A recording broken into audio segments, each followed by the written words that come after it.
ನಾವು ತುಂಬ ಚಿಕ್ಕವರಿದ್ದಾಗ ಪ್ರತಿ ಬೇಸಿಗೆನಲ್ಲಿ ನಮ್ಮ ಮನೆಯಲ್ಲಿ ಮಾಡ್ತಾ ಇದ್ದಂಥ ಒಂದು ರೆಸಿಪಿ ಅಂತಂದರೆ ಅದು ಹೆಸರುಬೇಳೆ ಸಬ್ಬಕ್ಕಿ ಪಾಯಸ. ಬೇಸಿಗೆನಲ್ಲಿ ಯಾತಕ್ಕೆ ಮಾಡ್ತಾ ಇದ್ವಿ ಅಂದರೆ ಇದು ದೇಹಕ್ಕೆ ತಂಪು. ಹೆಸರುಬೇಳೆಯಿಂದ ಬರೀ ಕೋಸಂಬರಿ ಅಷ್ಟೇ ಅಲ್ಲದೆ ಪಾಯಸ ಕೂಡ ಮಾಡ್ಕೊಂಡು ತಿನ್ಬೋದು ಅಂತ ಯಾಕೆ ಹೇಳ್ತಾ ಇದ್ದೀನಿ ಅಂದರೆ ಈ ಹೆಸರುಬೇಳೆ ಮತ್ತು ಸಬ್ಬಕ್ಕಿ ಪಾಯಸ ಬಾಯಿಗೆ ಸಿಗ್ತಿರತ್ತೆ. ಅಲ್ಲಲ್ಲಿ ನಮಗೆ ಹೆಸರುಬೇಳೆ ಸಬ್ಬಕ್ಕಿ ಎರಡು ಕೂಡ ಸಿಗ್ತಿರತ್ತೆ.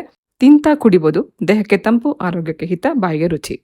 ಹೆಸರುಬೇಳೆ ಮತ್ತು ಸಬ್ಬಕ್ಕಿ ಎರಡು ಕೂಡ ಅರ್ಧ ಗಂಟೆ ಮುಂಚೆನೇ ನೆನೆಸಿಟ್ಕೊಂಡು ನಂತರ ಇದೆರಡನ್ನೂ ಒಟ್ಟಿಗೆ ಸೇರಿಸ್ಕೊಂಡು ಸ್ವಲ್ಪ ನೀರು ಹಾಕಿ ಚೆನ್ನಾಗಿ ಸ್ವಲ್ಪ ಮೆತ್ತಗಾಗೋವರೆಗೂ ಬೇಯಿಸ್ಕೋಬೇಕು. ತುಂಬ ಜಾಸ್ತಿ ಮ್ಯಾಶ್ ಆಗಬಾರ್ದು. ಹೆಸರುಬೇಳೆ ಮತ್ತು ಸಬ್ಬಕ್ಕಿ ಅಲ್ಲಲ್ಲಿ ನಿಮಗೆ ಬಾಯಿಗೆ ಸಿಗೋ ಹಾಗಿದ್ರೆ ಕುಡಿಯೋದಕ್ಕೆ ತುಂಬ ಚೆನ್ನಾಗಿರುತ್ತೆ. ನಂತರ ಇದಕ್ಕೆ ರುಚಿಗೆ ಬೇಕಾಗುವಷ್ಟು ಬೆಲ್ಲ ಹಾಕಿ ಚೆನ್ನಾಗಿ ಅದು 1 ನಿಮಿಷ ಕುದಿಸ್ಕೋಬೇಕು. ಕುದಿಯುವಂಥ ಟೈಮಲ್ಲಿ ಇದಕ್ಕೆ ಫ್ಲೇವರ್ಗೋಸ್ಕರ ಸ್ವಲ್ಪ ಏಲಕ್ಕಿ ಹಾಕಿದ್ದೀನಿ. ಹಾಗೆ ಸ್ವಲ್ಪ ಕಾಯಿ ತುರಿ ಅಥವಾ ಕೊಬ್ಬರಿ ತುರಿ ಹಾಕಿ ಕುದಿಸ್ಕೋಬೇಕು. ಇದೆಲ್ಲ ಚೆನ್ನಾಗಿ ಮಿಕ್ಸ್ ಮಾಡಿಕೊಂಡು ಹೊಂದ್ಕೊಂಡ ನಂತರ ಲಾಸ್ಟಲ್ಲಿ ಕಾಯಿಸಿ ಆರಿಸಿ ಇಟ್ಕೊಂಡಿರುವಂಥ ಹಾಲು ಹಾಕೋಣ. ಬೆಲ್ಲ ಹಾಕಿರೋದ್ರಿಂದ ಹಾಲು ಹಾಕಿದ್ಮೇಲೆ ತುಂಬ ಹೊತ್ತು ಕುದಿಸೋವಂಥ ಅವಶ್ಯಕತೆ ಇಲ್ಲ. ಬೆಲ್ಲ ಹಾಕಿದ್ಮೇಲೆ ಒಂದು ಕುದಿ ಬಂದ ನಂತರ ನಾವು ಹಾಲು ಹಾಕಿ ಚೆನ್ನಾಗಿ ಮಿಕ್ಸ್ ಮಾಡಿ ಅದು ಬಿಸಿ ಆದ ಕೂಡಲೇ ಸ್ಟವ್ ಆಫ್ ಮಾಡೋಣ. ಲಾಸ್ಟಲ್ಲಿ ಎಲ್ಲ ಪಾಯಸಕ್ಕೆ ಹಾಕೋ ರೀತಿಯಲ್ಲಿ ದ್ರಾಕ್ಷಿ ಗೋಡಂಬಿ ತುಪ್ಪದಲ್ಲಿ ಹುರಿದಾಕುವಂಥ ಅವಶ್ಯಕತೆ ಇಲ್ಲ.